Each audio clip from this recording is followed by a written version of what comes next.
Hello, good evening, and welcome to Prog Chattery 777. Well, we've been talking about the music of Kate Bush, and we've made it to the year 1980. This is her third album, Never Forever. And this is where things start to get really interesting for me because it is at this point that Kate Bush is really starting to take control, take a hold of her career. Um, and it's the first time that she began producing her own music.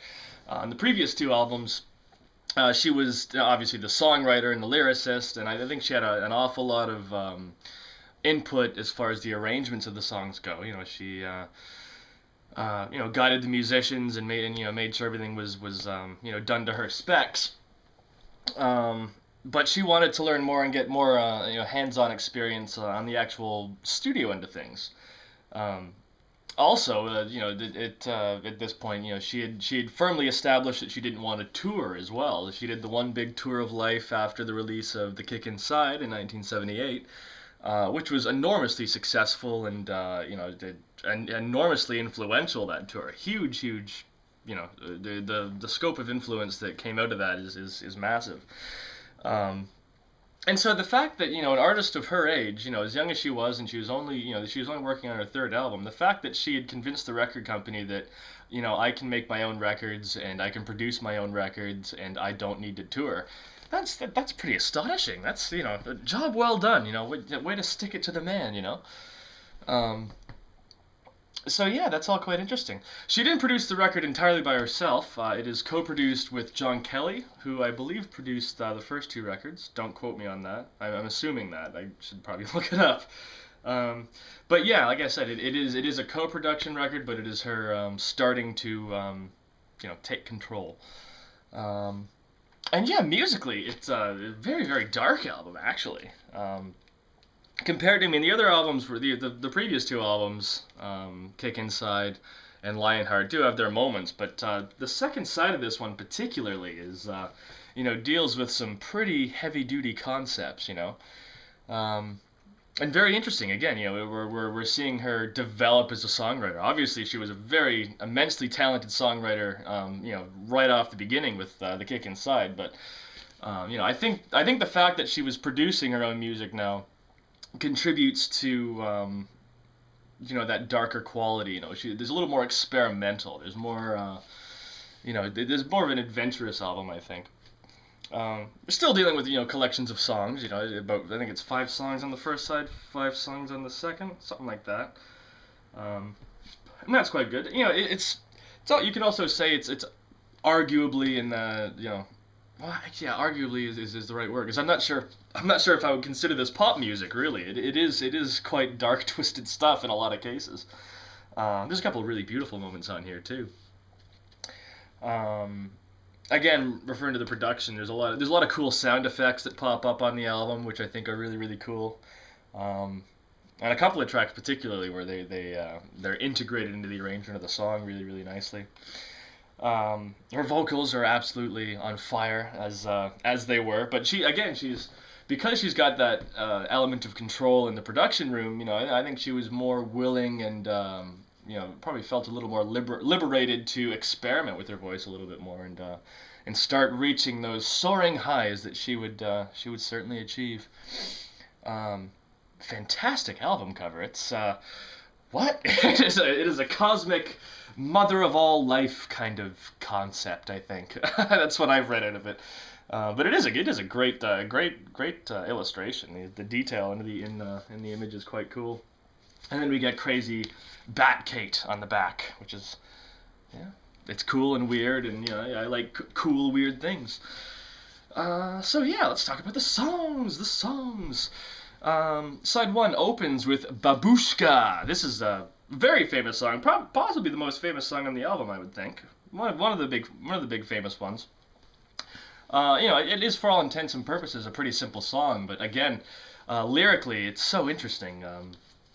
It's kind of a caper song about a wife who is insecure about her own how good she is to her man. So she creates this false alias and she starts writing letters to her husband. Um, almost as an experiment to see if he'll cheat on her, I think, or something like that. And it's interesting. Again, I don't like getting too deep into the musical analysis of things, but that's basically the story. A wife writes her husband love letters as an alias, and he falls for it. But the point is, it's a really cool kind of psychology of romance kind of a song. It's not a typical love song. There is there's an interesting psychological concept kind of going on behind it, which is really, really good. Had a very famous video too with her dancing with a double bass. Lovely. And yeah, it is. Like I said, it's a very famous song. I love the jazzy kind of swing to it. We get a nice swing rhythm that kind of holds it all together, at least at the beginning. And we get some those sound effects as well. The shattering glass near the end is really, really quite cool. Very dramatic, and terrific vocal performance, as to be expected. That moves us to track 2 of side 1, which is Delius, or Delius, or Delius. I'm not sure how it's pronounced. And it's really cool. Subtitled "Song of Summer," and it's quite a cool song. It's there is a lot of vocals on it. There's a male vocalist that gets the real low vocals. They were on Babooshka as well. We get that low Babooshka. But on Delius we get Delius. I got the, don't ask. I got those things confused. But Delius is a really neat song because it's mainly atmosphere, and even though she is singing and there are words to it, it's not really about too much. I mean, the little tiny bit of lyrics that we get, I think it refers to some sort of mythology or something like that. But I love the line "night on the water" that pops up. It's all atmosphere, right? And we get a little bit of sitar as well, a nice exotic sitar chord. So the instrumentation on our albums is starting to spread out, a little bit further than it was. It was already very diverse on the first 2 records, but again, we see her reaching out and looking for new sounds and new methods of expression, which is really good. Track 3 of side 1 is "Blow Away" (brackets for Bill). I think this was a song for, might have been the lighting engineer that was on the Tour of Life. I might be wrong, but it's a eulogy for someone who had passed away that she'd known. And it's one of my favorite songs on the album, actually. Really, really lovely piece. I love the piano work. Again, we get Kate at the piano, and it sounds great. Very, it's kind of got that poppiness, but it is very subdued, and it's a withdrawn, very. It's a quiet song, but that chorus is really cool too. The "Please Don't Thump Me" bit. That's a nice little bit of syncopated hook, I guess. But yeah, it is an exceptionally lovely song. I really like "Blow Away." Then we get to track 4, "All We Ever Look For." I think this song is about family and heritage and whatnot, but don't quote me. I've looked over the lyrics many times, and I can't. So she's a brilliant lyricist. It's sometimes difficult to discern a meaning, but that's the mark of a good lyricist. I think a good song should be like Swiss cheese. There's all kinds of different holes that you can put your own perception through. But yeah, "All We Ever Look For" is a great song. It's a bizarre song, really. We essentially it is kind of a straightforward kind of a march. I love the whistle sound. I'm not sure what the actual instrument that's being used there. That I can't do it. It's a whistly sound. You know the song. There's a whistle. And that's really good. Musically it is kind of a straightforward kind of a march, but again, like it's the way that the instrumentation is put together. It's put together in a very unusual, rhythmic, jolting kind of a way, and it's great.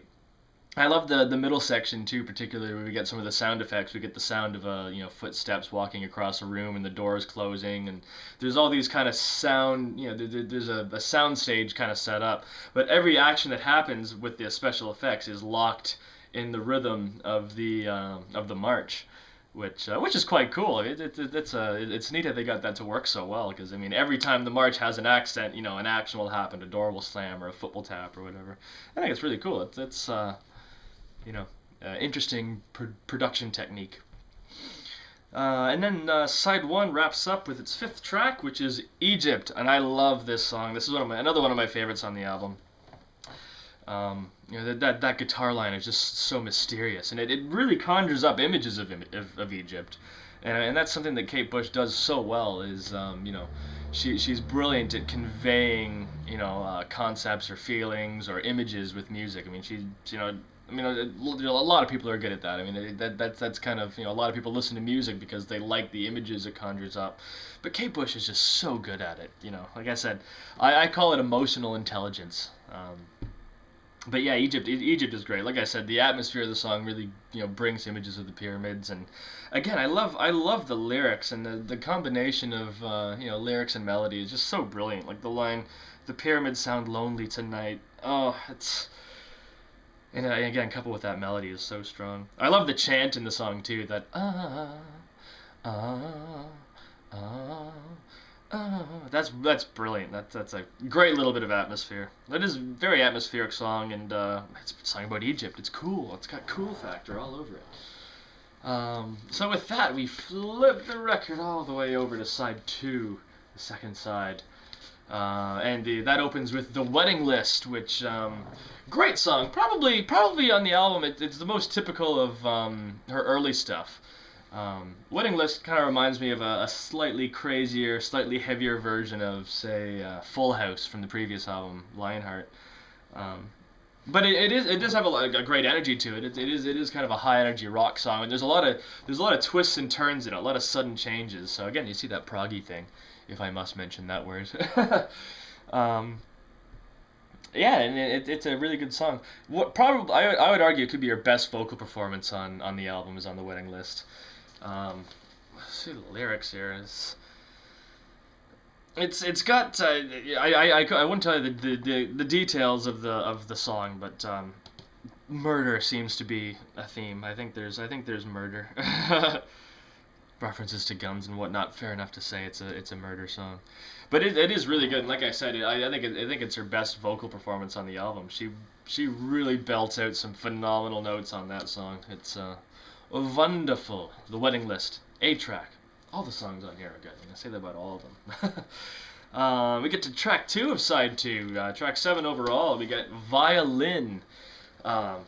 This is Kate Bush does punk. This is her punk song, except as you could expect, it features a violin. It features the violin on a punk song, and the violin line is brilliant for it. This is really awkward, kind of dissonant these dissonant melodies kind of bouncing off right when it starts, and then we go into that kind of punk energy. It's got that 50s feel too, but I think 50s punk and 70s punk, or 50s rock and rollers and 70s punk, there's a common thread between the two, I think, culturally. I said that pretentiously, but yeah, I think Violin is a really, really cool song. And talking about her voice, this is the song where she is the queen of the shriek. That chorus, what's the line? Jigging along with the fiddle dee dee. When she goes with that, her voice just like it just launches. I mean, she really it is a fever pitched tone that just for a split second, and no matter how many times you listen to it, it always catches you off guard. It's just jigging along. Woo! It's like whoa, and it's not just the high part. I mean, her voice is all over the place on this song, and again, it's a real display of her talent and what what she could do with her vocals, which it's incredible. She's a phenomenal singer, just incredible singer. So yeah, Violin is cool. It's not my favorite on the album, but it has a place there. That leads us to the Infant Kiss. Very subdued. Back to Kate at the piano. And this is where the album, to me, really starts to get dark. Maybe it's not even that the whole album is all dark. It's just the second half of the last side is just one dark song after another. And the Infant Kiss is certainly no exception. It deals with the very difficult issue of the song's about a woman who falls in love with a young boy who's obviously not of age. So it deals with pedophilia. Which is obviously a really difficult topic to discuss, but of course, Kate Bush, being the songwriter she is, she wrote the song from, she made the protagonist of the song the woman. So again, we get this really, really interesting, take on that issue. Which again, this is what songwriters are supposed to do. I think songwriters are supposed to, you know, they're not supposed to do anything, but that's one of the functions of the songwriter is to, highlight. You can highlight social issues and put a twist on it to make people think. And I think the Infant Kiss does that quite successfully, but it is quite disturbing. It is actually a very disturbing song to listen to, especially if you're following along with the lyrics.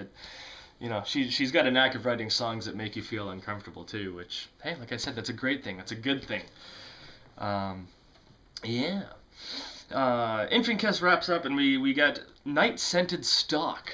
This is just an instrumental, but it's all Kate's vocals. We get this lovely, layered a cappella composition that is made up just of her voice, and it's just beautiful. There's just something about the tone to her voice that is, it's so ethereal. There's so much atmospheric. There's so much atmosphere to it.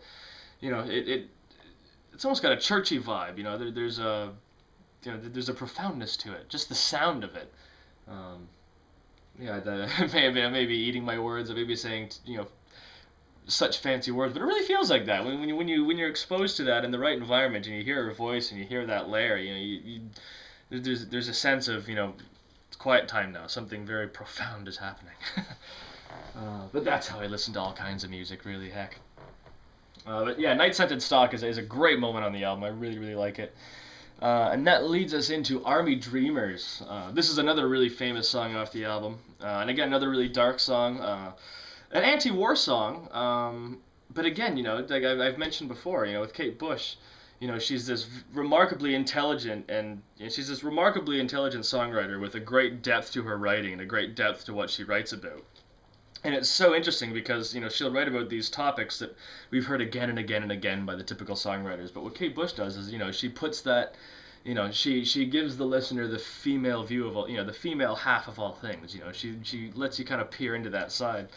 And, again, it's really unique. Like, for an anti-war song, it's sung from the mother's perspective.